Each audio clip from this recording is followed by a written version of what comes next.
الصلاة والسلام عليك يا سيدي يا رسول الله وعلى آلك وصحبك يا سيدي يا حبيب الله. الصلاة والسلام عليك يا سيدي يا نبي الله وعلى آلك وصحبك يا سيدي يا نور الله. الصلاة والسلام عليك يا سيدي يا شفيع المجرمين وعلى آلك وصحبك يا سيدي يا خاتم النبيين.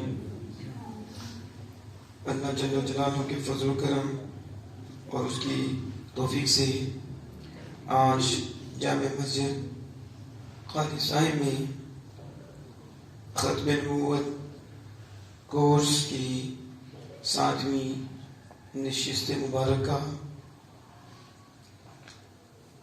آغاز ہو رہا ہے. اللہ جل وعلا اس کی ہر گھڑی ہمارے لیے بخشش کا ذریعہ بنائے, اس کا نور نسلوں میں جاری و ساری فرمائے. حضور کی بالعموم اور بالخصوص, بالعموم ساری شانوں اور بالخصوص ختم نبوت میں ہر گھڑی ہر لمحہ ہمیں پہلا دینے کی توفیق عطا فرمائے. یہ پروگرام جامع مسجد قاری صاحب کی ممتازی انتظامیہ اور بزم اویسیہ کے زیر اہتمام زیر سرپرستی پیر طریقت راہبر شریعت حضرت علامہ حافظ محمد عبدالرشید اویسی صاحب زیدہ شربو اور دیگر ہمارے ساتھیوں کے تعاون سے انعقاد پذیر ہے. اللہ سب کو جزائے خیر عطا فرمائے. امام بصیری علیہ رحمۃ الرحمن نے سید عالم صلی اللہ تعالی علیہ وسلم کی کمال شانوں کا شعری صورت میں تذکرہ فرمایا.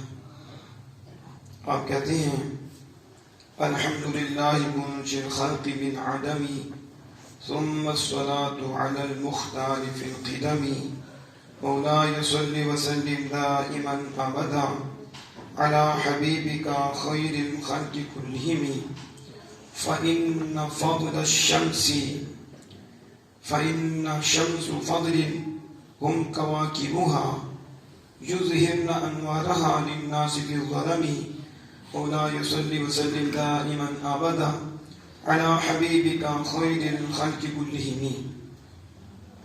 آپ کہتے ہیں تمام تعریفیں اللہ کے لیے ہیں, منشئ الخلق من عدمی, جو جب مخلوق نہیں تھی تو اس نے مخلوق کو ایجاد کیا, مخلوق کو پیدا کیا, یعنی کچھ بھی نہیں تھا وہی تھا, تو پھر اس نے سب سے پہلے آمنہ کے لال کو بنایا, پھر ان سے ساری مخلوق کو بنایا. تو الحمدللہ منشئ الخلق من عدمی ثم الصلاة على المختار في القدم. پھر درود نازل ہو اس ہستی پر جو مالک و مختار ہے, اس ہستی پر جو مالک و مختار ہے. یہ اعلیٰ حضرت تو نہیں ہے, یہ امام بصیری ہے. تو اعلیٰ حضرت کب پائے اور امام بصیری کب پائے؟ صدیاں بیت گئی ہیں, صدیاں. اور اپنے بھی ایک قصیدہ پڑھتے ہیں, بیگانے بھی پڑھتے ہیں. اور دیکھو تعصب سے اللہ بچائے, دعا کیا کرو اللہ تعصب سے بچائے. تعصب ایسی چیز ہے کہ سورج نکلا بھی ہونا تو کہتے نہیں نکلا. تعصب ہے نا, نفرت ہے یہ. تو نفرت سے اللہ بچائے. یہ جو دین سے نفرت ہے, اللہ اس کے رسول سے نفرت ہے, پھر آپ قبول ہی نہیں کرتے. تو کہتے ہیں جی یہ بریلیوں نے بنایا. کس نے؟ بریلی نے بنایا نہیں, پڑھ کے سنایا ہے اور بتایا ہے کہ رسول اللہ سے یہ عقیدہ آیا ہے, یہ بتایا ہے. آپ کہتے کیا ہے؟ اعلیٰ حضرت کا شعر ہے, بڑا مشہور شعر ہے. اعلیٰ حضرت کہتے نعمت بانٹتا یہ سمت و ذیشان گیا. اور یہ یاد رکھو اس نعمت سے مراد روٹی نہیں ہے صرف، تو بوٹی نہیں ہے صرف، بوٹی بھی نعمت ہے، روٹی بھی نعمت ہے، دنیا بھی نعمتیں یہ بھی ہیں۔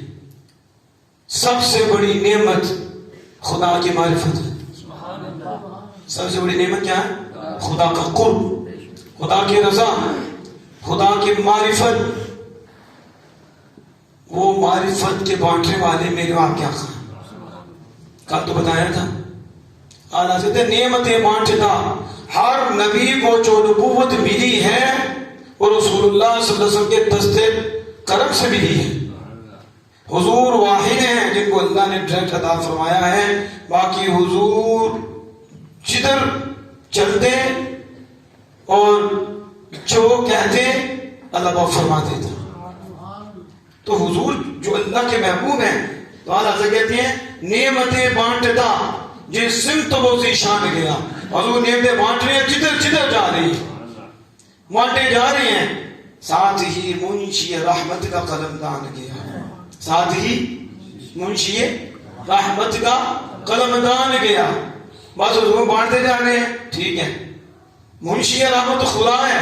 تو یہ بکواس کرنے والے بکواس کرتے ہیں کہ اعلیٰ حضرت نے اللہ کو منشی کہا ہے۔ آپ سمجھتے ہیں کتنا بڑا الزام، انہیں مرنا نہیں ہے، لیکن جب ابو جان کو ڈر نہیں تھا تو اس کی اولاد کو ڈر گیا ہوگا۔ انہیں تو نہیں، ڈر تو آپ کو ہے جن کے دل میں ایمان ہے۔ امام بصیری کہتے ہیں الحمدللہ منشی الخلقی، لگاؤ فتویٰ امام بصیری پہ، انہوں نے بھی منشی کہا ہے، انہوں نے بھی منشی الخلقی۔ یہ اردو کا منشی نہیں ہے جسے تم منشی سمجھ رہے ہو، یہ عربی میں انشان و منشئون، انشاء کا مطلب ہوتا ہے پیدا کرنا، اور منشی کا معنی ہوتا ہے پیدا کرنے والا۔ اور اللہ پاک کہتا ہے ینشئ الخلق، وہی خلق کو پیدا کرتا ہے، وہ منشئ الخلق ہے، وہ خالق کائنات ہے، وہ ساری مخلوق کو پیدا کرنے والا ہے۔ تو منشی کا معنی ہوتا ہے پیدا کرنے والا۔ تو اعلیٰ حضرت کہتے ہیں کہ منشی رحمت جو رحمت کا پیدا کرنے والا ہے، اور وہ نعمتیں بانٹے جانتے ہیں، خدا جو رحمت کا پیدا کرنے والا ہے اس کا قدمدان رسول اللہ کے ساتھ ساتھ جاتا ہے۔ وہی امام بصیری کہتے ہیں الحمدللہ منشی الخلق من عدمی، تمام تعریفیں اللہ کے لیے ہیں جو منشی الخلق ہے۔ جب مخلوق نہیں تھی، نہ تھی، عدم تھی، تو عدم سے نکال کر انہیں وجود عطا فرمایا۔ تو یہ اللہ کی ذات پاک ہے، منشی الخلق من عدمی۔ ثم الصلاة علی المختار، ثم الصلاة، کہتے ہیں بریلی مانتے ہیں حضور کو مختار، بریلی مانتے ہیں، بریلیوں کو تو آقا ہیں، سنیوں کو تو آقا ہیں، تو یہ سنیوں نے نہیں ماننا تو کس نے ماننا ہے؟ یہ کوئی جذباتی بات نہیں، اللہ نے ہمارے آقا کو مالک و مختار بنایا ہے، اور اس پر قرآن نازل کر کے یہ جو ہمارا موقف ہے اس کو واضح فرمایا ہے، کوئی چھپا ڈکا نہیں، واضح فرمایا ہے کہ سن لو میں نے اپنے محبوب کو مالک و مختار بنایا ہے۔ تو پڑھ کے دیکھیں قرآن۔ لیکن امام بصیری ثم الصلاة علی المختار کا درود اس پر جو مختار ہیں، کیا ہے؟ اور کہتے ہیں، وہ کہتے ہیں کہ حضور مالک و مختار ہی نہیں، تو امام بصیری کب گزرے ہیں قرآن و حدیث کی روشنی میں، انہوں نے وہ بات کی۔ اعلیٰ حضرت کب آئے؟ اعلیٰ حضرت بھی وہی بات کی، سرور کہوں کہ مالک و مولا کہوں تجھے، سرور کہوں کہ مالک و مولا کہوں تجھے، باغ خلیل کا گل زیبا کہوں تجھے، کیا کیا کہوں؟ اعلیٰ حضرت کہہ رہے ہیں۔ تو اعلیٰ حضرت کہتے ہیں اللہ اکبر، انداز میں الگ کا کمال ہے، ممکن میں یہ قدرت کہاں، ممکن میں یہ قدرت کہاں، واجب میں ابدیت کہاں۔ خدا واجب ہے اور کوئی واجب نہیں، کچھ بھی نہیں تھا رب نے بنایا اور وہ ہمیشہ سے ہے، وہ واجب ہے اور اسی کا وجود ہے۔ باقی جتنے وجود نظر آتے ہیں یہ اس کے جلوے ہیں، مجازاً انہیں وجود کہا جاتا ہے، حقیقت میں صرف ایک وجود ہے، وہ خالق کائنات کا، باقی سارے عکس ذلات، باقی سارے سائے ہیں، لیکن ایک ذل ایسا ہے، ایک جلوہ ایسا ہے جس جیسا جلوہ کوئی نہیں۔ اللہ کا وجود حقیقی ہے تو اللہ نے ایک جلوہ پیدا فرمایا، اس جلوہ کو مصطفیٰ جان رحمت کہتے ہیں، اسی جلوے سے سارے جلوے بنا دیے، تو ان کو مجازاً وجود کہتے ہیں، حقیقت میں یہ وجود نہیں، حقیقت میں وجود ایک ہے، وہ وجود باری تعالیٰ ہے۔ اس لیے صوفیہ اس مقام پہ پہنچتے ہیں کہ انہیں دیوار میں بھی اسی کے جلوے نظر آتے ہیں، انہیں ذروں میں بھی اسی کے جلوے نظر آتے ہیں، وہ جدھر دیکھتے ہیں اسی کے جلوے نظر آتے ہیں، پھر وہ کہتے ہیں تجلی تیری ذات کا سو بسو ہے، جدھر دیکھتا ہوں تو ہی تو ہے۔ فتوے لگانے کا بدوت منہ بند کر، انہوں نے رب نہیں کہا، لیکن انہوں نے کہا وجود صرف رب کا ہے، باقی جس میں جو نظر آتا ہے وہ رب کی نگاہ ہے، رب کے نور کا اثر ہے جو مصطفیٰ جان رحمت کے ذریعے ساری کائنات میں پیدا ہوا۔ اس لیے اسی اثر کو جب دیکھتے ہیں تو وہ کہتے ہیں اثر مؤثر کے بغیر نہیں ہوتا، تو یہ جو اثر ہے، جو آپ اثر ہو، جو ہم اثر ہیں، یہ سارے باغات اثر ہیں، یہ زمین و زمانات اثر ہیں، یہ جنت و دوزخ سارے اثر ہیں، تو اثر بغیر مؤثر کے نہیں ہوتا، کسی نے اثر پیدا کیا ہے تو اثر ہے، کسی نے نظر ڈالی ہے تو روشنی ہے، کسی نے توجہ کی ہے تو چمکے ہیں، کوئی متجلی ہے تو جلوے ہیں، کوئی جلوہ ڈالنے والا ہے تو جلوے ہیں، کوئی نگاہ کرنے والا ہے تو روشنائیاں ہیں۔ تو اللہ جل وعلا نے جب تجلی فرمائی تو رسول اللہ کا جلوہ بنا، اسی جلوے سے سارے جلوے پیدا کر دیے، تو حضور اللہ کا پہلا جلوہ اور اللہ کا پہلا اثر ہے، اسی اثر سے اللہ پاک نے اثر کو پیدا فرمایا۔ اب کون سمجھے گا ان اثروں کو؟ آسان کر کے سمجھاؤں تو بڑی جلدی آپ سمجھ آئیں گے، جو میں بول رہا ہوں یہ بھی اثر ہے۔ یہ کیا ہے؟ اثر ہے نا، ایک کام ہے، ایک تو میں بول رہا ہوں تو فائروں میں تو میں نے کیا ہے کام، تو کام جب ہوگا تو پھر ہوگا کام، پھر کیا ہوگا؟ تو جو کرنے والا ہے جو کرے گا وہ کام ہوگا، تو وہی اس کا اثر ہوگا۔ تو کیا میرا وہ حصہ اتر کے چلا گیا ہے؟ میرے ہاتھ ساتھ چلے گئے ہیں، میری آنکھ بھی ساتھ چلی گئی ہے، میری زبان بھی اتر گئی ہے ساتھ، تو میرا کوئی حصہ اترا ہے اور میرے جسم میں کوئی کمی آئی ہے کہ میرا اثر چلا گیا، آپ تک گیا، آپ کے کانوں میں، اندر دل میں چلا گیا، تو کیا میرا حصہ اتر کے آپ کے اندر چلا گیا ہے؟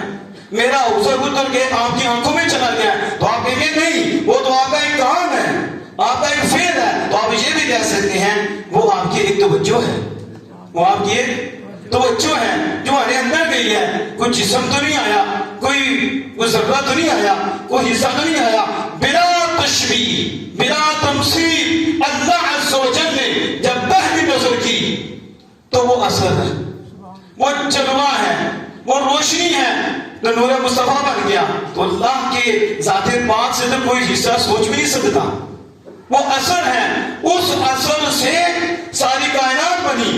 اس لیے جدھر بھی دیکھو ایک ہی فائل حقیقی ہے جس نے ساری کائنات کو روشن کیا ہوا ہے، اسی فائل حقیقی کے ساتھ تعلق ہے ہر ایک کا، لیکن وہ تعلق ڈائریکٹ نہیں ہے، وہ انڈائریکٹ ہے۔ درمیان میں آمینہ کے دان ہیں، ساری مخلوق ہے، ان کا تعلق رب سے ہے اور رب نے ان کے ذریعے ساری مخلوق سے تعلق رکھا ہوا ہے۔ اس لیے اگر اس تعلق کو پیچھے نکالا سارا جہان درہم برہم ہو جائے گا، ایک لمحے کے لیے بچے گا، تباہ برباد ہو جائے گا۔ کیوں؟ اس لیے اللہ نے یہ جو اپنے جلوے اور ساری مخلوق کو قائم کیا ہے، محبوب خدا کے ذریعے ان کو قائم کر رکھا ہے، درمیان میں واسطہ ہے۔ تو آپ سمجھے، تو نور کا کوئی حصہ نہیں، سوچ بھی نہیں سکتے کہ نور میں نور اللہ کا مطلب یہ نہیں، نعوذ باللہ اللہ کے نور سے نور کا مطلب وہی ہے۔ اللہ نے توجہ فرمائی تو یہ اثر ہے، یہ نشان ہے۔ تو اثر کوئی ذات نہیں ہوتی، اثر کوئی حصہ نہیں ہوتا، اثر ایک اثر ہی ہوتا ہے، ایک فعل ہوتا ہے۔ یوں سمجھو کہ نہ وہ ذات ہوتا ہے نہ وہ ذات ہوتا ہے، بلکہ ایک روشنی ہوتی ہے، وہ خالق کائنات قادر ہے۔ تو اس نے جب جلوہ فرمایا تو نور مصطفیٰ بن گیا اسی نور سے۔ اس لیے صوفیہ نے کہا ہر بندے میں، ذرے میں، کائنات کے ذرے ذرے میں حقیقت مصطفیٰ موجود ہے۔ وہ کیا ہے؟ حقیقت مصطفیٰ حضور کا جلوہ ہے۔ تو جہاں جلوہ ہوگا وہاں جلوے والے بھی ہوں گے، ان کا تعلق ہوگا. اس لیے اللہ عز و جل سے کوئی چیز دور بھی نہیں, کوئی چیز ہے بھی دور نہیں, لیکن ہر ایک کے اندر اللہ عز و جل کی وہ توجہ ہے جو آمینہ کے لال کے ذریعے ہے. تو یہ میں نے اس لیے بات کی کہ لوگ دھوکہ دیتے ہیں اور کہتے ہیں یہ اللہ کا ٹکڑا مانتے ہیں. نعوذ باللہ من ذالک. مزید ایک آسان سی مثال دیکھیے, میں اپنے موضوع کی طرف چلتا ہوں. آسان سی مثال آپ دیکھیں, آپ چولہے پہ دیس کے رکھ کے پانی ڈالتے ہیں, اس کو گرم کرتے ہیں, پانی ٹھنڈا تھا, بتائیں گرم کیوں ہوا؟ بولے تو صحیح, گرم کیوں ہوا؟ آگ اس کے اندر آ گئی ہے تو پانی کیوں گرم ہے؟ آپ کہیں کہ آگ کا اثر پانی میں چلا گیا. آگ کا اثر, آگ پانی پانی ہے, آگ ہے, واسطہ درمیان میں تیز کی ہے. واسطہ ڈائریکٹ کیسے گرم ہوگا پانی؟ یہ آگ بجھے گی, پانی کیسے کہ پانی جائے گا. تو درمیان ایک واسطہ ہے, نیچے آگ ہے, اوپر پانی ہے, اس نے گرم کیا تو اس کی کیا صفت ہو گیا؟ پانی جو ہے وہ مصروف ہو گیا ہے گرمی سے. پانی مصروف نہیں, پانی کو عادت مل گئی ہے, پانی کو جلوہ مل گیا ہے, پانی کو آگ کا اثر مل گیا. آگ کا کام ہے چلانا, گرم کرنا, چلانا. تو جب ایک ذریعے سے آگ کے ساتھ پانی کا تعلق ہوا تو آگ نے اپنا اثر پانی کو دیا. یوں کہہ لو آگ نے اپنا فیض پانی کو دیا.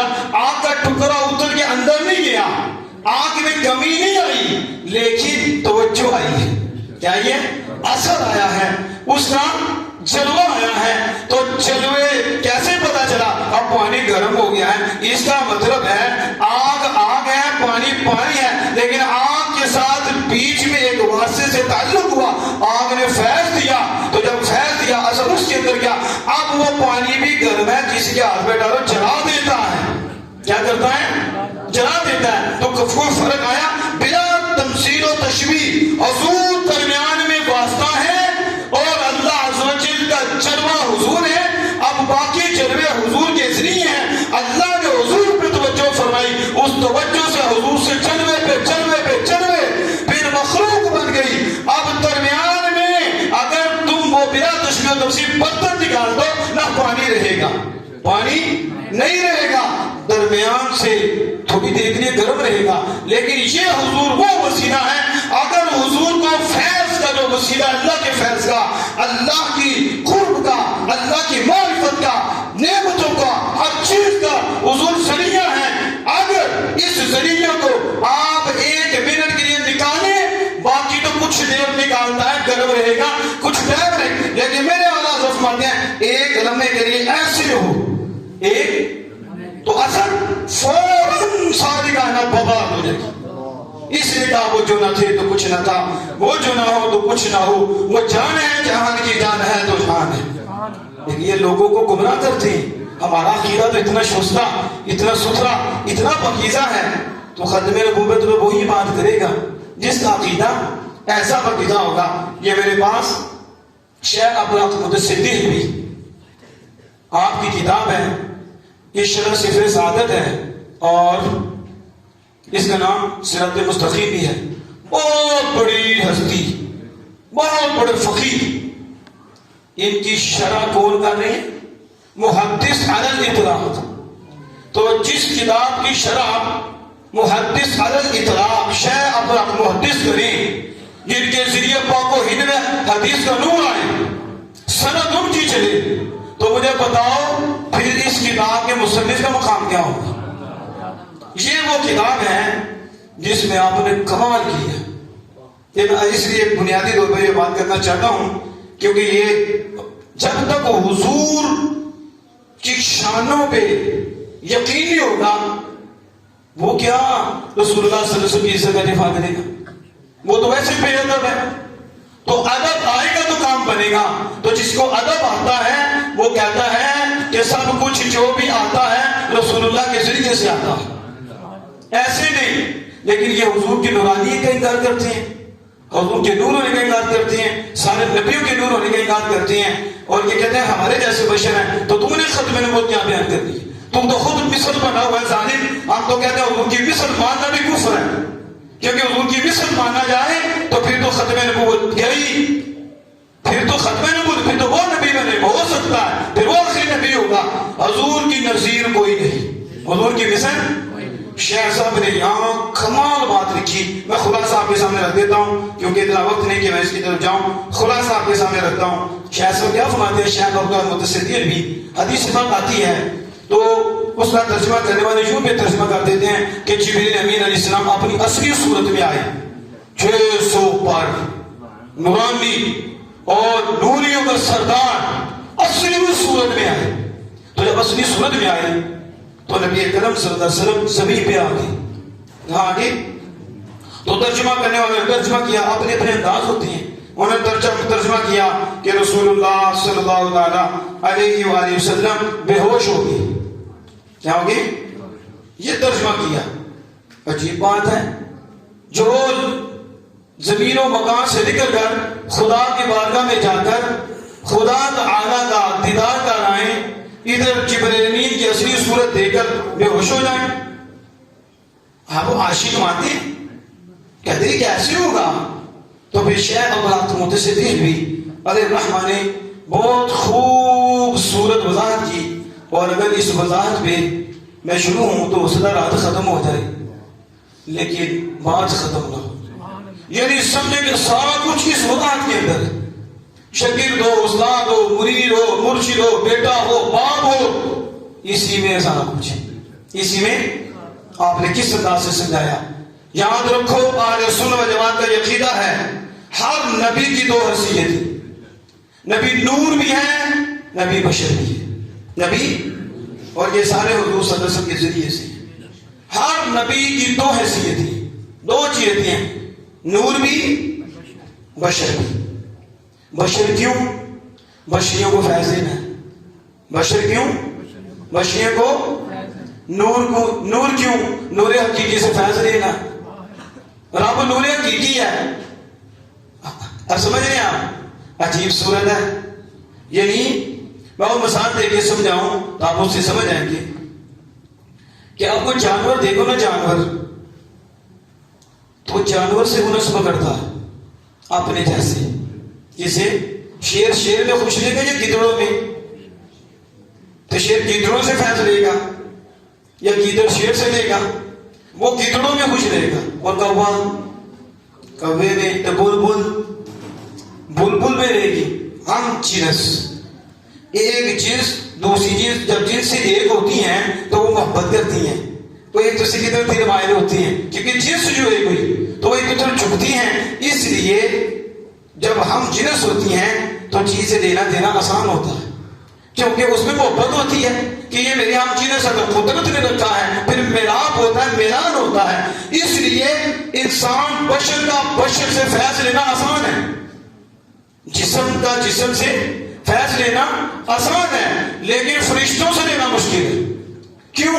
فرشتے محض نور ہیں، جسم نہیں ان کا، اس لیے انہیں ہم سے محبت نہیں ہے۔ ہم سے محبت کیسے ہو؟ وہ اپنے سے محبت کریں گے، آپس میں ان کا نوری کے ساتھ، وہ اپنی عام جنس ہیں اور ہم بشر ہیں، تو ہم آپس میں کریں گے، تو ہماری نورانیوں سے مناسبت نہیں ہے، ہماری آپس میں نسبت تو ہے لیکن نوری فرشتوں سے ہماری نسبت نہیں ہے۔ تو نوری فرشتوں سے فیض کیسے لیں گے؟ اور تم تو فرشتوں سے فیض نہیں لے سکتے، رب سے کیسے لو گے؟ جس کا تو نوری حقیقی ہے تو اس سے کیسے لینا ہے؟ اس لیے اللہ نے جس نبی کو بھی بھیجا لبادہ بشریت میں بھیجا۔ کیوں؟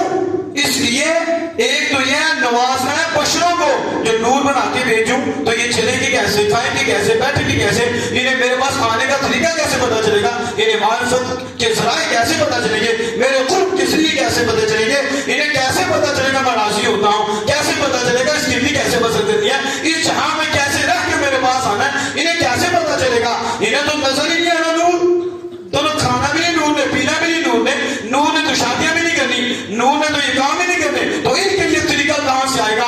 اس لیے اللہ کی یہ عادت رہی و عادت ہے کہ جب بشروں کی تربیت کے لیے فرشتوں ہماری کہتا کہ میں فرشتے بھی بھیجتا تو انہیں بھی لبادہ بشریت میں بھیجتا۔ تو بشروں میں لبادہ بشریت اس لیے بھیجا کہ ان کی انس ہوگی تو انہیں فیض ملے گا، انہیں طریقہ ملے گا، اور نورانی کیوں بنایا؟ تو فیض تو میرے سے لینا ہے، تو جب مجھ سے مناسبت نہ ہوئی تو فیض کیسے لیں گے؟ مجھ سے نسبت ہی نہ ہوئی، فیض کیسے لیں گے؟ اس لیے نبی نورانی، نبی بشری، بشر بھی نورانی بھی، نورانی حیثیت سے نور والی ذات سے فیض لیتے ہیں اور بشری حیثیت سے بشروں کو نواز دیتے ہیں۔ اب یہ بات یاد رکھنی ہے۔ تو جب جبریل آئے علیہ السلام تو وہ جب وہ اصلی صورت میں آئے تو رسول اللہ صلی اللہ علیہ وسلم زمین پہ آ گئے۔ تو شیخ عبداللہ متصدر پہ فرماتے ہیں یہ ہے راز۔ کیا ہے یہ؟ کیا ہے راز؟ توجہ سے سنیں گے تو پھر اس راز کا جو راز ہے وہ آپ پہ بھی کھل جائے گا۔ آپ کہتے ہیں کہ رسول اللہ نور ہیں اور آپ بشر بھی ہیں، تو بے مثل نور ہیں، بے مثل بشر ہیں۔ تو جب جبریل آئے نا تو اصلی صورت میں تھے، تو جبریل کی جو نورانیت ہے اصلی صورت تھی وہ حضور کی بشریت میں غالب آ گئی۔ تو جبریل غالب آ گیا، اس کا نور غالب آ گیا، تو رسول اللہ صلی اللہ علیہ وسلم کی اب مناسبت نہ رہی، کیونکہ ادھر جسم کا غلبہ ادھر نور کا غلبہ۔ تو نور نور کو دیکھتا ہے، نور نور سے فیض حاصل کرتا ہے۔ تو پھر آپ نے کیا کیا؟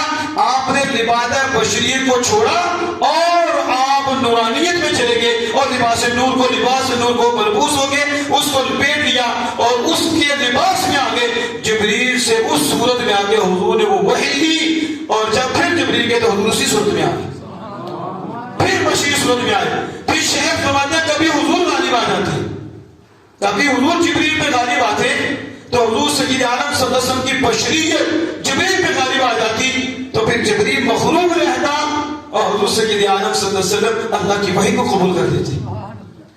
اس میں وہ انہوں نے نقطہ لکھا ہے، وہ کیا کہتے ہیں؟ جب بعد نے کہا جب آیت وعدہ آتی تھی اور آیت بشارت آتی تھی، یعنی اللہ کی طرف سے خوشی کی آیت آتی، بشارت کی آیت آتی، وعدے کی آیت آتی، تو اس وقت حضور جبریل پہ غالب آ جاتے، اور جب آتی نا آیت وعید، ڈر کی، عذاب کی، تو سمجھو جب آیت وعدہ آتی ہے، بشارت آتی ہے تو جمال والی وحی آتی ہے، اور جب عذاب کی آیت آتی ہے تو اللہ کے جلال کی وحی آتی ہے۔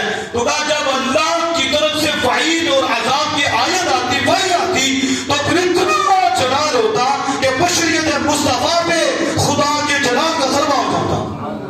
پھر حضور اس لباس سے نکل کر لباس نورانیت میں چلے جاتے کہ اب مناسبت چاہیے کہ انہاں کا جلال ہے، اور آپ نے مجھے اپنا جلال کے جلوے بھی دیے، جمال کے جلوے بھی دیے، تو پھر اس نورانی لباس میں آگے اس جلال والی آیت کو قبول کرتے، اور جب بشارت لے کے آتے تو اس میں جمالی جمال ہوتا، تو حضور سید عالم سے مسکراتے بھی، پھر حضور کی بشریت میں جبریل پہ غالب آ جاتی۔ آپ سمجھ گئے اس چیز کو؟ یہ اصل بات ہے۔ یہ کیا ہے؟ لیکن یہ کس کو ملتی ہے؟ جس کے سینے میں نور ہوتا ہے، جس کے سینے میں۔ تو یہ میں نے بات اس لیے کی کہ ایسے جب حضور کی شان ہی نہیں جانتے، ان کے ہاں حضور ہمارے جیسے، نعوذ باللہ من ذالک، یہ تو حضور کی بشریت میں اپنے جیسا مانتے ہیں، انہوں نے ختم نبوت کی بات کیا کرنی ہے؟ ختم نبوت کی بات وہی کرتے ہیں جن کے سینے میں اللہ اس کے رسول کا ادب ہے۔ میں نے یہ بہت مشہور حدیث پاک ہے، ابن عساکر میں اس کو نقل کیا ہے، آغا حضرت امام اہل سنت اشام رضا فاضل بریلوی علیہ رحمۃ الرحمن کے والد محترم رئیس المتکلمین، آپ بھی اس حدیث پاک کو لائے، اور آپ نے بارہ سنی ہوگی، اس کا مفہوم میں آپ کے سامنے رکھتا ہوں۔ وہ کیا اس کا مفہوم تھا؟ اس کا مفہوم یہ ہے کہ سید عالم صلی اللہ تعالی علیہ وآلہ وسلم ایک حمار پر سوار ہوئے۔ کس پر؟ وہ حضور کا حمار۔ کس کا؟ سبحان اللہ نہیں نکلی، صحابہ کرام کا کتا ہو تو وہ مقام پہ آ جائے، اور رسول اللہ کا ہو وہ بھی حضرت یافور، کیا؟ حضرت یافور۔ تو انہوں نے کیا کہا؟ انہوں نے کہا یا رسول اللہ صلی اللہ علیہ وسلم، میری نسل سے میں اتنے گزری ہیں اور ہر ایک پر نبی نے سواری کی، میری نسل سے کتنے ذکر کیے؟ 60 کے کتنے؟ 60. تو ہر ایک پر نبی نے سواری کی ہے. اور اب آخری میں ہوں. ذرا سنیں تو صحیح. اب آخری تو پھر آخری میں ہوں تو میرا کیا ہے کہ مجھ پہ آخری ہے. مجھ پہ یعنی ہماری نسل پہ کرم یہ ہے, ہمارے بڑوں پہ کرم, آگے کرم یہ ہے کہ آگے کی پشت پہ نبی سوار ہوا. اب میں آخری ہوں اور آپ بھی, اور پشت میری ہے, جلوہ آپ کا ہے. جلوہ یا رسول اللہ صلی اللہ علیہ وسلم میرا مالک یہودی تھا, میرا مالک. اللہ اکبر. تم سے تو ککڑی بھی بات نہیں کرتی, میرے آقا سے تو یافور بھی باتیں کرتا ہے. وہ تو کیا اونٹ بھی باتیں کرتے ہیں, تو کہتا ہے وہ کچھ نہیں کر سکتے. بدتر انسان 4 ٹانگوں والا اونٹ بھی جانتا ہے وہ سب کچھ کر سکتے ہیں. پریشان ہوتا ہے تو حضور کی بارگاہ میں آ جاتا ہے. بکریاں حضور کی بارگاہ میں آ جاتی ہیں. پتہ ہے ان کو یہ سب کی آقا ہے. صرف انسانوں کے لاجواب نہیں بلکہ یہ ہمارے بھی لاجواب ہے. یہ صرف سبوں پہ لاجواب ہے. ان کی رحمت اور اپنے ہر ذرے پہ رکھ دی ہے. ان کی بارگاہ میں جو آ جاتا ہے ہاں نہیں ہوتی, ہاں ہی ہوتی ہے. تو جانور بھی آ کے اپنی مشکل حل کرواتے تھے. رسول اللہ صلی اللہ علیہ وسلم کی بارگاہ میں اونٹ بھی آ جاتا تھا. حضرت یافور حضور سے باتیں کر رہے تھے. کتنے خوش قسمت ہیں وہ جو حضور سے باتیں کر رہے تھے. کہا میرا مالک یہودی تھا. کیا تھا مجھے بتاؤ. آپ میں اتنی غیرت ہو تو آپ کسی یہودی کو دیکھنا گوارا نہ کرو, ٹھیک ہے, وہ اگرچہ آپ کا مالک بھی ہو تو آپ اسے دیکھنا گوارا نہ کرو, کیونکہ یہ دشمن خدا ہے, دشمن مصطفیٰ ہے. یہ ساری دشمن خدا, دشمن مصطفیٰ, بے ادب اللہ اس رسول کا دشمن ہے. ہم دیکھنا بھی پسند نہیں کرتے, ہم اسے تعلق توڑتے ہیں اور ہم اس کا ڈنکے کی چوٹ پر رد کرتے ہیں اللہ اس کے رسول کی محبت میں, اور ہم اسے اللہ اس کے رسول کا دشمن سمجھ کر اپنی جان کی پرواہ بھی نہیں کرتے. تو اگر آپ سے آقا پوچھیں تو آپ کیا کہیں گے؟ یا رسول اللہ آپ کے لیے تو سب کچھ چھوڑا ہے, آپ کے لیے سب کچھ چھوڑا ہے اور ساری دنیا سے منہ موڑا ہے اور سب سے تعلق توڑ کے آپ سے جوڑا ہے. تو بتاؤ کیا لطف آئے جب حضور کے سامنے ہوں گے. پھر جب پوچھا جائے گا تو یافور اس طرح حضور سے باتیں کر رہے تھے تو جیسے آپ نے کرنی ہے نا کہ آپ کے حضرت جامع مسجد علیہ میں بیٹھے, ہم نے وہ وقت بھی دیا, ہم نے آپ کی ختم نبوت پہ علم بھی حاصل کیا, ہمیں نور بھی ملا, آپ کی عزت کا ملا, آپ کی شانوں کا ملا, اللہ کے فضل سے ہمیں یہ دو بھی ملی. ہم پھر آگے چلے, پھر ہم نے نور آگے پھرایا, ہم نے گھر میں چراغ چلائے, ہم نے بتایا یہ جتنے بھی برسئی ہیں یہ واسطے جہنم ہے, یہ سارے کافر مرتد ہیں, جو ان کا ساتھ ہے جو انہیں اچھا سمجھے وہ بھی کافر مرتد ہے. ہم نے ڈنکے کی چوٹ پہ کسی یزید کا بھی ہمیں کوئی ڈر نہیں تھا, بلکہ اسے ہم نے اپنے پاؤں کی نوک پہ بھی نہیں گنا. ہم نے وقت کے فرعون کی بھی پرواہ نہیں کی. ہم نے یہ نہیں دیکھا حکومت کس کی ہے, حکمت کیا ہے, ہم نے یہ دیکھا ہے بات کس کی ہے, بات کس کی ہے. تو ہم نے زمانے سے لڑائی لے لی, ہم نے اپنوں سے لڑائی لے لی, اپنے بھی بگانے ہو گئے, ویسے بھی بگانے تھے. ہم نے آپ کو اپنے سینے میں رکھا ہے, ہم نے آپ کو اپنے سینے میں رکھا ہے. تو جب یہ باتیں کریں گے تو حضور کیا فرمائیں گے؟ سر محشر حضور فرمائیں گے پیچھے ہٹ جاؤ, یہ میرا غلام ہے. حضرت یافور کہتے ہیں یہ کیوں کہہ رہے ہیں, کام میں بہت بڑا ہے, یا تو جانور یا تو 2 ٹانگوں والے چپے مارتے ہیں یہودی سائیوں کو, یہ قادیانوں کو چپے مارتے ہیں سارے کو, ان کو پروموٹ کرتی ہیں, یہ خدا کے دشمنوں کو پروموٹ کرتے ہیں. اور جب چاچی یا کسی کے بعد بات کرو نا تو ہیر ہو جاتی ہے, آگ لگ جاتی ہے. تیرے جو ہزاروں کروڑوں ہوں اور سارا جہان بھی ہو, آمنہ کے لال کے قدم کیا قدم سے جو مٹی نہیں ہے وہ بہت دور کی بات ہے, اس سے وہ 50واں حصہ بھی ہو, کروڑواں حصہ بھی ہو, وہ زندگی کوئی حیثیت نہیں, کوئی حیثیت نہیں. ختم نبوت زندہ باد, زندہ باد, ختم نبوت زندہ باد, زندہ باد. سیوں کا جو یار ہے غدار ہے, غدار ہے. سیوں کا جو یار ہے غدار ہے, غدار ہے. تاجدار ختم نبوت زندہ باد, زندہ باد. تو اس نے کہا وہ میرا مالک یہودی تھا, میں اپنی پشت پہ اسے بیٹھ نہیں دیتا تھا, کیونکہ غیرت تھی, نبی کا دشمن اور مالک، یا تو مالک بھی نہیں تو جبھے مارتے. اور اس جانور سے سبق سیکھو. تم جانور تو نہیں ہو، تجھے میں فرق رکھا ہے، لیکن جو ایسا نہ کرے وہ جانور سے بھی آگے ہے. حضرت یعقوب کہتے ہیں یا رسول اللہ میرا مالک تھا، وہ میرے اوپر بیٹھتا میں نیچے پہن دیتا، کوشش کرتا نا بیٹھنے کی، پٹ کے نیچے پہنتا، وہ مجھے مارتا، میں اس کی مار برداشت کرتا، وہ مجھے بھوکا رکھتا، مجھے پیاسا رکھتا، آپ کے لیے سب کچھ برداشت کرتا، لیکن میرے اوپر آپ نے بیٹھنا، آخری نبی نے مجھ پہ بیٹھنا ہے، میں پشت کو گندا کر لوں اس ظالم کو. تو میں نے سب کچھ برداشت کیا ہے لیکن اپنی پشت کو صاف رکھا ہے، کیونکہ پاکیزہ نبی، اعلیٰ نبی میری سواری بننے والے ہیں، میرے اوپر سوار ہونے والے ہیں، تو میں نے اوپر ہی بیٹھنے دیا. اور اس قدر سے سبق لو، وہ تو ختم نبوت پہ اتنا پہلا دے رہا ہے کہ مار بھی کھاتا ہے، کھانا بھی چھوڑنا پڑتا ہے، بھوکیں برداشت کرنی پڑتی ہیں، صرف اتنا اوپر نہیں بیٹھنے دیتا. اوپر کان صاف رہے. اور تم کہتے ہو حضور دل میں آ جائیں اور دل میں شیطان میں بیٹھو، محض خام خیالی ہے. اس قدر سے سیکھو.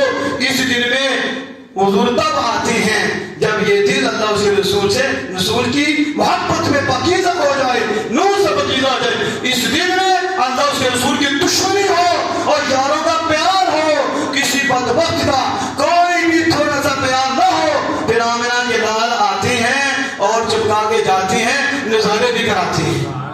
تو یہ میں نے بات کی ختم نبوت کے حوالے سے کہ ختم نبوت جانور بھی پیرا دیتے ہیں. کون؟ اور ان میں بھی غیرت دیکھو. تو انسان میں غیرت کوئی نہیں. اور یہ مرضیوں کے بعد بیٹھ کے کھاتے ہیں اور یہ ان کے ساتھ رشتہ داریاں کرتے ہیں. نعوذ باللہ من ذالک. آپ دیکھیں کہ یہ حکومت کے حوالے سے کس انداز سے یہ کام ہو رہا، کس انداز سے یہ اسے اجازت دی جا رہی ہے کہ وہ کیا کرے، ترجمہ. وہ نعوذ باللہ من ذالک اب قرآن کا ترجمہ کرے، بدل کے ظالم اجازت دے دی. یہ مسلمانوں کا ملک ہے، آئین میں کیا ہے لیکن پتہ نہیں ادھر کیا ہو رہا ہے. اس لیے حالات ٹھیک نہیں ہو رہے، دن بدن حالات بدلتے جا رہے. دعا کرو اللہ کی حفاظت فرمائے، ہمیں کوئی عادل بادشاہ نہ فرمائے، کوئی حضور کا غلام تھے. تو جب غلام آنا ہے تو غلامی سے نکل جانا ہے، ان خطاروں سے نکل جانا. تمہیں امریکہ کی غلامی سے نکل جاؤ گے، رسول اللہ کی غلامی میں آ جاؤ گے، پھر بادشاہ بن جاؤ گے، بڑے کا بڑا، بڑی بڑی پگ والے تمہارے قدموں کے نیچے ہوں گے. جب نظام مصطفیٰ صلی اللہ علیہ وسلم آئے گا تو آپ یہ حدیث بات سماعت فرمائیں کہ نبی اکرم صلی اللہ علیہ وسلم نے خود فرمایا میرے بعد کوئی نبی نہیں، میرے بعد. یہ بخاری شریف ہے، وہ جلد اول ہے، صفحہ 614 ہے. فرمایا کہ وَأَنَّهُ لَا نَبِيَّ بَعْدِي، میرے بعد کوئی نبی نہیں. وَسَيَكُونُ خُلَفَاءَ، ہاں میرے بعد نبی کوئی نہیں، میرے بعد خلفاء آئیں گے.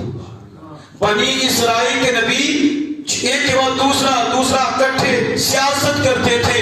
تو فرمایا کہ ایک نبی جاتا تو دوسرا نبی آ جاتا، لیکن ولا نبی لا نبی بعدی، اللہ نے مجھ پہ نبوت ختم کر دی ہے، اس لیے اب میرے بعد کوئی نیا نبی نہیں آ سکتا. تو فیکون خلفاء، تو پھر خلفاء میرے بعد کون آئیں گے؟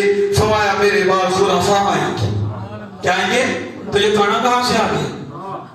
سیدنا صدیق اکبر خلیفہ، سیدنا فاروق اعظم خلیفہ، سیدنا عثمان غنی ذی النورین خلیفہ، سیدنا علی شیر خدا کرم اللہ وجہہ خلیفہ. اگر کوئی نبی آنا ہوتا تو سیدنا فاروق اعظم، سیدنا ابوبکر صدیق، سیدنا عثمان غنی، سیدنا شیر خدا کرم اللہ وجہہ.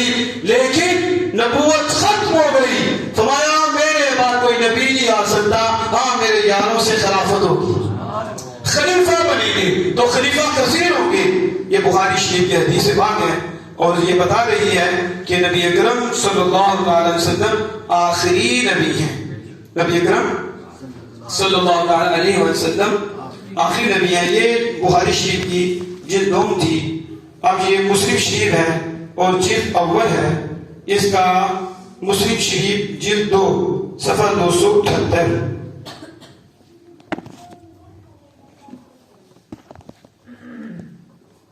صفحہ اس کا 278 ہے، اس میں بھی اسی مضمون کی حدیث پاک ہے۔ دروشی پڑھیے۔ اس میں نبی اکرم صلی اللہ علیہ وآلہ وسلم نے فرمایا، وہ جو پیچھے میں نے حدیث پاک پڑھی تھی تو آج بخاری یہ مسلم، فرمایا العاقب الذی لیس بعدہ نبی وانا العاقب، فرمایا میں عاقب ہوں۔ میں کون ہوں؟ عاقب ہوں۔ اور عاقب کسے کہتے ہیں؟ فرمایا عاقب اسے کہتے ہیں الذی لیس بعدہ نبی، جس کے بعد کوئی نبی نہ ہو۔ یعنی حضور نے خود ہی تفسیر کی کہ خاتم النبیین کا مطلب کیا ہے؟ آخری نبی، میرے بعد کوئی نبی نہیں، لا نبی بعدی۔ کیا نعرہ ہے؟ انا خاتم النبیین، آپ نے فرمایا انا خاتم النبیین لا نبی بعدی۔ کیا فرمایا؟ انا میں خاتم النبیین ہوں، مطلب کیا؟ لا نبی بعدی، میرے بعد کوئی نبی نہیں۔ فرمایا انا العاقب الذی لیس بعدہ نبی، میں عاقب ہوں، مطلب کیا؟ فرمایا میرے بعد کوئی نبی نہیں، میرے بعد۔ اب حضور سیدنا عالم صلی اللہ علیہ وسلم خود ہی اس کی وضاحت فرما رہے ہیں کہ میرے بعد کوئی نبی نہیں۔ اب ترمذی شریف میں یہ 213 صفحہ ہے اور جلد اس کی 2 ہے، ترمذی شریف، اس میں بھی اسی طرح کا مفہوم ہے۔ اس سید عالم صلی اللہ علیہ وسلم نے ختم نبوت کے حوالے سے جو خود ہی معنی اس کا بیان فرما دیا، اور رسول اللہ صلی اللہ علیہ وآلہ وسلم نے فرمایا، یعنی کہ وہی معنی اس کا کہ آقا دو جہاں صلی اللہ علیہ وآلہ وسلم آخری نبی ہیں۔ کیا ہیں؟ تو اس حوالے سے پیچھے بھی میں نے کتنی حدیث کو بیان کی۔ اب یہ ترمذی شریف میں یہ حدیث موجود ہے، اس کے علاوہ سنن ابن ماجہ، اس میں بھی حدیث موجود ہے۔ مستدرک سنن ابن ماجہ مستدرک میں یہ 403 تھی، جلد 3، اور اشیاء اللمعات یہ میرے پاس موجود ہے، یہ شیخ عبدالحق متصدیق بھی علیہ رحمت الرحمن کی ہے۔ اس میں بھی شیخ صاحب لے کر آئے کہ نبی اکرم صلی اللہ علیہ وآلہ وسلم نے اپنی ختم نبوت کے حوالے سے خود ہی وضاحت فرمائی، اور آقا دو جہاں صلی اللہ علیہ وسلم فرمایا، یہ حدیث پاک دیکھیں، قال انی عند اللہ مکتوب، قال انی عند اللہ مکتوب، اتنا فرما کے فرمایا خاتم النبیین، اور وَإِنَّ آدَمَ لَمُنْجَدِرٌ فِي دِينَتِهِ۔ اور پھر شیخ صاحب نے آگے اس کی تھوڑی سی وضاحت کی۔ آج ہم اسی میں بات کو ختم کریں گے انشاءاللہ تعالیٰ، پھر کل ہم بقیہ حوالے بھی کوٹ کرائیں گے۔ تو اب یہ حدیث بات سوال فرمائیں، نبی اکرم صلی اللہ علیہ وسلم نے فرمایا، کیا فرمایا آپ نے؟ فرمایا میں اللہ کے ہاں خاتم النبیین لکھا ہوا تھا۔ ابھی آدم ہی نہیں بنے تھے، ابھی تو آدم ہی نہیں بنے۔ عند اللہ، اللہ کے پاس، مکتوب، کیا لکھا ہوا تھا؟ فرمایا خاتم النبیین، میں اللہ کے ہاں خاتم النبیین لکھا ہوا تھا کہ میں آخری نبی ہوں، یہ لکھا ہوا تھا۔ اور آگے فرمایا وَإِنَّ آدَمَ لَمُنْجَدِرٌ فِي دِينَتِهِ، تو آدم علیہ السلام کہاں تھے؟ حضور فرماتے ہیں آدم علیہ السلام اس وقت اپنی مٹی میں پڑے ہوئے تھے۔ کس میں؟ اپنی مٹی میں۔ یہ پوچھو خبر کس نے دی؟ کس نے دی؟ اور یہ خبر کہاں کی ہے؟ کہاں کی ہے؟ ابھی آدم بھی نہیں بنے، حضور پہلے بنے، اور پھر اللہ نے محبوب کے نور کو کہاں رکھا؟ پھر اللہ نے کہاں کہاں حکم فرمایا تو لکھا گیا کہ محمد اللہ کے رسول ہیں، اللہ کے رسول ہیں، یہ خاتم النبیین ہے۔ کتنی صدیاں بیت گئیں، آمنہ کے لال اس جہاں میں آئے، اور کچھ وقت گزر جانے کے بعد حضور نے اس جہاں کی خبر دی، تو یہاں رہ کر اس کی بتا رہے ہیں، وہاں جا کر یہاں کی بتا رہے ہیں. سمجھیں گے نہیں؟ جو یہاں رہ کر وہاں کی بتا سکتے ہیں وہاں جا کے یہاں کی نہیں بتا سکتے. وہ سب کو نہیں بتا سکتے. ان کے سامنے کون سی پوشیدگی ہے, کون سا علم جو رب نے دے دیا, وہ بھی بتا رہے ہیں کہ ابا جان اس وقت کہاں تھے اور میرا نام اس وقت کیا تھا اور اللہ نے کون سی ممتاز شان میری لکھی ہوئی تھی. یہ علم غیب مصطفیٰ ہے جو اللہ کی عطا سے ہے. اور اس کے ساتھ ہی شیخ صاحب نے ایک بڑی خوبصورت کہہ لو کہ آپ نے بات چھیڑی, بڑی خوبصورت بات چھیڑی. آپ نے کہا سنو, حضور کو اللہ نے سب سے پہلے نبوت دی تھی. حضور کو اللہ نے سب سے پہلے نبوت دی, باقی کسی نبی کو وہاں نبوت نہیں تھی. فیصلہ نبیوں کا کر دیا, یہ موسیٰ نبی, عیسیٰ نبی, ابراہیم نبی, خلیل نبی. اپنے نبی کا فیصلہ بھی نبوت بھی دے دی, فیصلہ بھی نبوت بھی دے دی. باقی سب کو فیصلہ فرمایا تو جب اس زمین پہ آئے ایک وقت مقررہ پہ اللہ پاک نے کو نبوت کی عطا فرما دی. یہ شیخ عبداللہ مقدس دہلوی, یہ بریلوی نہیں ہے, شیخ عبداللہ مقدس دہلوی الشیعۃ اللمعاء, یہ مشکات کی فارسی میں آپ کی شرح ہے جس کے اندر آپ نے لکھا, آپ فارسی تھوڑی سماعت فرما لیں کہ جو آپ نے لکھا کہا اینجا میں گوین کیا سبق نبوت آغاز چے مرادس اگر علم و تقدیر الہیت نبوت ہما انبیاء را شاملت اگر بالفعلس آخد در دنیا خواہت بوز جوابش آنس کہ مراد اظہار نبوت اوس صلی اللہ علیہ وسلم پیش از وجود اوسری فی در ملائکہ و ارواح چنانکہ وارد شدہ کتاب اسم شریف او بر عرش و آسمانہا و قصورہ و قصورہ بہشت و غرفہائے آم بر سینہ حور العین و بر گہائے درختان درختان جنت و درخت توبہ بر عبر و چشم ہائے فرشتگان و بعد از رفا گفتان کہ روح شریف وے صلی اللہ علیہ وسلم نبی بود در عالم ارواح کے تربیت ارواح میں کرد چنانکہ دنی عالم و جزد شریف ربی اجاز بود بتحقیق صحابی شدہ خلق ارواح قبل اجزاد واللہ اعلم. شاید صاحب کیا کہتے ہیں, شاید صاحب نے چھوڑا ہی نہیں کیونکہ پھر اعتراض کرنے والا اعتراض کرے گا اگر رسول اللہ صلی اللہ علیہ وسلم سب سے پہلے نبی تھے پھر نبوت کا اجرا کیوں نہیں ہوا؟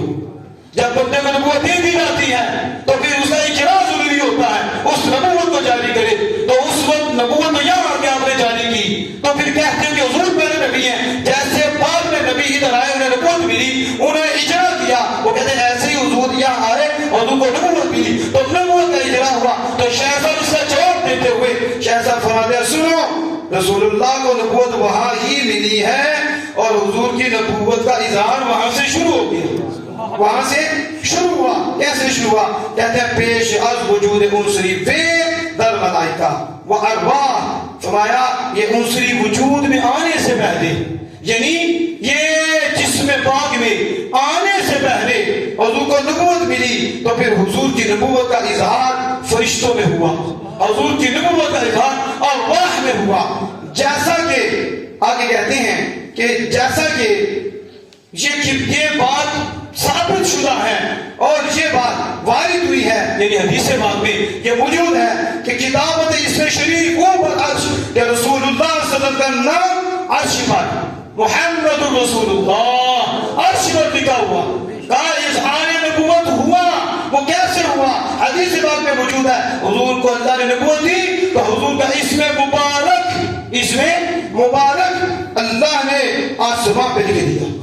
اللہ پاک نے اس مبارک نام کو عرش پہ لکھ دیا, آسمانوں پہ لکھ دیا اور جنت کے محلات پہ, جنت کے محلات ان پہ لکھ دیا حضور کا نام کہ یہ اللہ کے رسول ہیں, یہ اللہ کے رسول ہیں. وغرفہائے عام, جنت کے محلات بھی اور جنت کے کمروں میں بھی, جنت کے غرفات میں بھی اس میں محمد لکھ دیا. اور کہتے ہیں صرف محلات میں نہیں, آپ اور سینہائے حور العین, حور عین کے سینوں میں بھی لکھ دیا, حور عین کے سینوں میں بھی لکھ دیا. برکہائے درختان جنت, جنت کے درختوں کے پتوں میں بھی لکھ دیا, جنت کے درختوں کے پتوں میں بھی لکھ دیا. ودرخت طوبا, اور جنت کا درخت طوبا اس میں بھی لکھ دیا, اس کے اوپر بھی اس میں مصطفیٰ لکھ دیا. پھر بر آگے کہتے ہیں چشمہائے فرشتگاں، بر ابروہائے چشمہائے فرشتگاں، فرشتوں کی آنکھوں کے ابروں پر بھی اس میں مصطفیٰ لکھ دیا، اس میں مصطفیٰ لکھ دیا۔ اب بتاؤ میرے آقا کی شان کیا ہے؟ جنت حضور کے نام سے سجی، محلات حضور کے نام سے سجے، جنت کے کمرے بھی حضور کے نام سے سجے، درختوں کے جنت کے پتے پتے پہ نام مصطفیٰ ہے، وہ بھی نام مصطفیٰ سے سجا، آسمان کے کلیجے حضور کے نام سے سجے، عرش کا کلیجہ حضور کے نام سے سجا، عرش کا پایا حضور کے نام سے سجا، فرشتوں کے ابرو نام مصطفیٰ کے آگے جھکے ہوئے ہیں، حضور کے نام سے ان کے ابرو بھی فرشتوں کے چمک رہے ہیں، اور کیا کیا چیزیں طوبہ بھی حضور کے نام سے چمک رہا ہے۔ شہزاد فرماتے ہیں یہ جو ساری جنت، سارے فرشتے، ساری حوریں آسماں جو نام مصطفیٰ سے سجی ہیں، لکھا ہے محمد اللہ کے رسول ہیں، یہی تو بتا رہا ہے کہ حضور کی نبوت اس وقت ظاہر ہو گئی تھی، نبوت مصطفیٰ ظاہر ہو گئی تھی۔ پھر اگلی بات لکھتے تو قلم توڑ دیا شہزاد نے، وہ کہتے ہیں عارفین کہتے ہیں۔ کون کہتے ہیں؟ انہیں کیا پتا عارف کیا ہوتا ہے؟ جو ہوتی کالا ہے اسے عارف کیا پتا ہو؟ عارف یہ وہ ایسے عارف ہیں اس دنیا میں بھی آ کے کہتے ہیں، جب رب نے کہا میں تمہارا رب ہوں، تو جب رسول اللہ نے کہا نا بلا، ہم نے سنا، ہم نے وہ عارف ہیں کہ ادھر آ کے بھی پہچانتے ہیں۔ تو کہا عارفین نے کیا کہا عارفین کہتے ہیں کہ رسول اللہ صلی اللہ علیہ وسلم کو نبوت ملی تو حضور کی روح نے تربیت ارواح میں کر سارے نبیوں کی ارواح کی تربیت فرمائی، اور سارے نبی روح مصطفیٰ سے پڑھ کر آئے۔ تو عارف کہتے ہیں نبی یہاں بعد میں آئے ہیں، حضور سے شاگردگی کی، حضور نے ان کی تربیت کی، حضور ان کے مربی ہوئے، وہ حضور کے شاگرد ہوئے، تو پھر جہاں میں آئے، لہذا حضور سارے نبیوں کے یہاں آنے سے پہلے بھی استاد ہیں۔ کیا ہے یہ؟ کون کہہ رہا ہے؟ شیخ عبدالحق محدث دہلوی، اور کیا کہہ رہے ہیں؟ عارفین نے یہ بات کی، اور جواب دیتے ہوئے کہا خلق ارواح قبل اجساد، کیونکہ اللہ نے ارواح کو پہلے پیدا کیا ہے اور جسم کو بعد میں بنایا۔ یعنی کوئی اعتراض کر سکتا پہلے کیا تھا؟ کہا پہلے روح مصطفیٰ ہے، ہم بھی پہلے ہیں، ہماری روحیں تھی، روح سے خطاب ہوا تھا، لیکن ادھر آئے تو جسم میں آئے ہیں، تو لہذا جسم سے پہلے اللہ نے اپنے محبوب کو نبوت دی، پھر نبوت کا فیض محبوب نے انبیاء کو دیا اور انبیاء کی تربیت کی، پھر انبیاء شاگردی میں کامل ہوئے تو حضور نے ان کو توجہ فرما کے پاکیزہ اور کیا اور پاکیزگی دی، پھر یہاں آئے تو حضور کے نام کی معنی جانتے رہے۔ تو اس لیے رات محترم ختم نبوت میں وہی بات کرے گا جس کا یہ عقیدہ ہو، جس کا اور جس انداز کے ساتھ اس کو ہائی لائٹ کرے گا۔ میں اپنی شعر اپنی تقریر کو اعلیٰ حضرت امام اہل سنت الشاہ احمد رضا خان فاسق بریلوی علیہ رحمۃ الرحمن کے اشعار پہ ختم کرتا ہوں، جو اعلیٰ حضرت نے کیا نسخے دی۔ اعلیٰ نے کہا دشمن احمد پہ شدت کیجیے، دشمن حضور کے دشمن کے کوئی نرمی نہیں، دشمن احمد پہ شدت کیجیے، ملحدوں سے کیا مرفت کیجیے، ملحدوں سے کیا مرفت کیجیے، ذکر چھیڑیے ان کا ہر بات میں، چھیڑنا شیطان کی عادت کیجیے، ذکر چھیڑیے، یعنی گولی نہیں مارنی تو گولا بھی نہیں مارنا، گولی بھی نہیں مارنی، نہ ہم گولی والے ہیں نہ گولے والے ہیں، ہم دلائل والے ہیں، اور ہم دہلیز تک دلیل دیتے ہیں، دہلیز تک دلیل دیتے ہیں۔ تو اللہ حضرت گولی گولا نہیں، مصطفیٰ جان رحمت کا نام جپو، حضور کی شانیں بیان کرو، تمہیں ضرورت نہیں گولی مارنے کی، ایسا گولا لگے گا کہ اٹھے نہیں، وہ آئی مر جائے گا، کیونکہ جو حضور کا ہوگا وہ تر جائے گا۔ ذکر چھیڑیے ان کا ہر بات میں، چھیڑنا کسی کو کچھ کہا ہے ہم نے تو ذکر مصطفیٰ کی، اب کسی کو تکلیف ہو تو اسے بولے آج علاج کرا، حضور کے ذکر کو جس کے تکلیف ہے وہ مومن نہیں ہے، وہ کافر ہے، وہ بے ادب ہے، اس کو علاج کرا۔ جسے حضور کے ذکر سے تکلیف ہو وہ ایمان سے خارج ہے، تو جس کا جو ذکر سن کے چمکے جیسے آپ چمک رہی ہیں، کہہ لو پکا مومن ہے، پکا اس پہ اعلیٰ حضرت کہتے ہیں شرک ٹھہرے جس میں تعظیم حبیب، شرک ٹھہرے جس مذہب میں تعظیم حبیب، اس برے مذہب پہ لعنت کیجئے۔ اللہ بات صدا کے عمل کے توفیق عطا فرمائے۔ آمین۔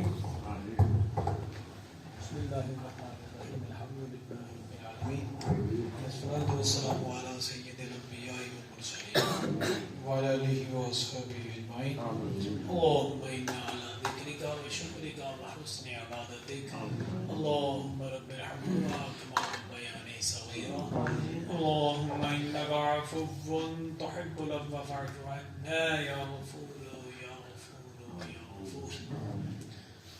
مولا کریم اپنے حبیب کے ساتھ ہم سب کا اس مجلس سے نور میں جمع ہو کر تیرا اور تیرے محبوب کا ذکر کرنا، سننا اور سنانا اپنی بارگاہ میں قبول فرما۔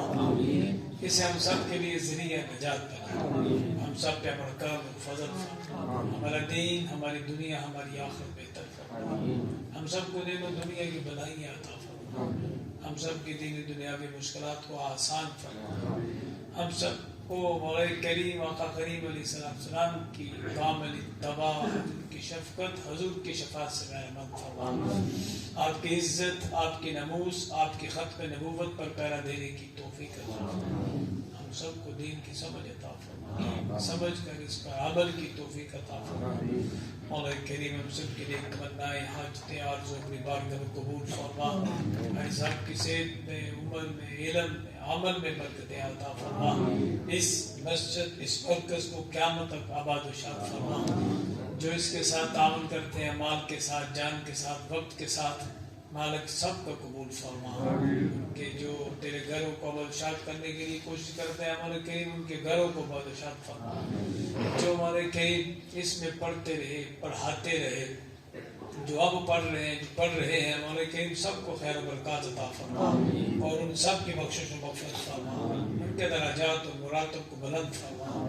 مولا کریم ہمیں مرشد کریم حضرت علامہ الحافظ القاری محمد بشیر اویسی دامت برکاتہ القدسیہ آپ کی صحت میں، عمر میں، علم میں، عمل میں برکتیں عطا فرما، آپ کا سایہ ہمارے سروں پر تادیر کان و دائم فرما، آپ کے روحانی فیض و برکات سے مالامال فرما، خدایا بحق کے بنی فاطمہ کے بقول ایمان کنی خاتمہ، اگر دعوت امرت کنی والقبول منو دست و دامان آل رسول، وصلی اللہ تعالی علی حبیبہ سیدنا و مولانا محمد وعلی آلہ و اصحابہ اجمعین۔